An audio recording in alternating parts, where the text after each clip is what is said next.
O Instituto de Proteção e Defesa do Consumidor, o Procon Alagoas, realiza de hoje até a próxima sexta-feira o Feirão de Negociação de Dívidas, evento que acontece no espaço de eventos do Maceió Shopping, no bairro de Mangabeiras.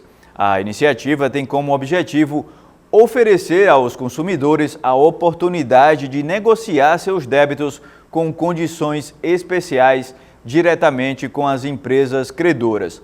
Durante os 3 dias de evento, será possível negociar pendências financeiras junto a 11 empresas públicas e privadas, incluindo Banco do Brasil, Caixa, Bradesco, Vivo, Claro, TIM, Equatorial e BRK Ambiental. Nos 3 dias, o atendimento ocorrerá das 10 da manhã às 7 da noite.